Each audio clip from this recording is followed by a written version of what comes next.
you have been following this genius named Priit Mihkelson or not, but we have for quite a while, and he's been game-changing for us. So I'm definitely using some of his stuff to set this knee bar up today.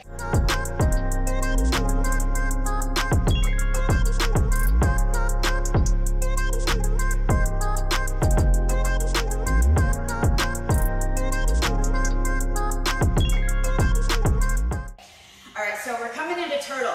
The key with turtle is that I want to have my forearms in my hip creases. I know that seems like your neck is exposed, but it's really not, because as I curve my neck forward and I can kind of touch my chin, I can actually block him and hold him off for pretty much as long as I want to. All right, so I'm coming into this turtle position. Chances are good he's going to be looking to try to control, like once he figures out that he can't get a seatbelt on me, he's going to try to control this half of my body somehow, either with his hands here, or maybe he's going to try like some kind of modified spiral there, but it's not going to work. Because what I actually want to do is I want to move this hand out and across my body here. So I'm going to kind of use this hand like a post, and I'm going to sit up and come into what we call the Panda Position. So in Panda, I've got a couple of things going on here. One, my toes are pointed up. I've flexed my feet. My knees are bent. My forearms are still in my hip creases. I've got my head down and I'm touching my own face. So it looks like I'm more exposed than I am. So as I'm here, and he starts digging in, I can start fighting, and he can't get the seatbelt. Now, the most important thing, and the thing that I see people miss most often, is that they don't have these arms in tight like this. It is my #1 priority in this position to make sure that he does not sneak these hands in here, that I keep those airtight. This is easy to fight. I know it seems like my neck is exposed. It's really not. So what I'm giving him here, the only piece of control I'm giving him here is this chest to back connection. And that's actually going to work to my favor in a minute here. So what I don't want to let him have is chest to back connection and any kind of seatbelt. I also don't want to let him have this control here where he can start to cradle me. If he starts to put his hands in like that, I can just straighten this leg out, grab these fingers, and clear it all back out. Likewise, if he manages to squeeze his fingers inside of my space here, right, this is where it looks like he's going to start taking my back. I'm just going to push it back out and not let him have that. The last thing he can do is try to put a leg over. Right? Now this I'm a little bit late on, so I need to be aware of, and once he figures out that the rest of the stuff isn't going to work, I'm going to feel a little relaxation of pressure on my back, and that means that he's looking to do this. So I can just break this open and put it back before he can get his hand inside. So when I'm using this position defensively, this is what it looks like. All right? Now when I'm ready, because now he's getting really frustrated and he's pushing me way forward, I'm going to roll. I'm going to kind of move through what we call a pigeon pose here. I'm going to bring this leg in and this leg down. And you can see as I do this, his weight is just going to ride over the top of me.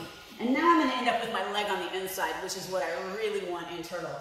So from here, I'm going to grab both of his legs on the outside, and I'm actually going to use my own strength to push my head as deep as I can. I'm not just going to try to roll underneath him. I have to make this minor adjustment here, where I push my body underneath. So you can see I'm here, but I'm going to scoot. Now I've got this foot here. I'm going to kick him in the butt.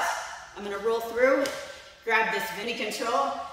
I'm going to throw the Bendy lock on, finish my knee bar, and get back on top. Okay, so there's a lot going on with the turtle roll that isn't necessarily obvious, so I'm going to kind of do it solo so you can really see what I'm doing here with it. Because what it looks like is you just come up here and you do a somersault. But if I do that with somebody's weight on me, I'm going to slacker, right? So the first thing that I'm going to do when I've got somebody's leg in between mine is I'm going to pick this leg up. So that does two things. It creates his weight coming a little bit higher so his weight isn't as far down on me. It also gives me enough space for me to get my head really, really low in here. And as I grab a hold of his legs, I'm even going to pull my body a little bit deeper here. So now you can see that it's much like if he puts his weight on me, it's just going to help my roll as opposed to flattening me out. All right, so I know that it looks like I'm giving up my back here a lot, but really there are 3 things that you need in order to have control of somebody's back. And you need 2 of the 3 at any given point in time to make this work. Now in this move, I'm only giving 1 at any given point in time, so there's no control there. The 3 things you need are a seatbelt, you need chest to back connection, and you need your hooks in. So at no point in time am I giving up hooks, so we can put that one away right away. Now as I'm here in turtle, and I stretch this arm out, it may look like now I'm giving chest to back and a seatbelt. But it's really not a good seatbelt. In order for it to be a good seatbelt, he's gonna need to have his opposite arm underneath mine, and that's one of the reasons why I keep this side so protected. So as I stretch out here, he's got some control over me now, but I am not probably gonna go for our move that we just showed you. Instead, what I'm gonna do right here is I'm gonna grab his elbow and I'm gonna pull it into me. And as I do that, I'm gonna drag my body out, and you can see I can move into our front headlock series, which we can turn into a Kneebar too in our cradle series, and I'll leave that right here. Secondly, as I move into the Panda position, out of this position here. So as I'm here, I stretch, let's say he doesn't try to take the seatbelt, I come up and over into my Panda. Once again, now he's got chest to back connection, but no seatbelt. And I'm not gonna let him get a seatbelt. If he gets this arm in here, now we're defending back control. We're not attacking knee bars anymore. So I keep these nice and tight. I tuck my chin in, and as he tries to grab anything that looks like a seatbelt, I'm blocking it with my head and with my hands.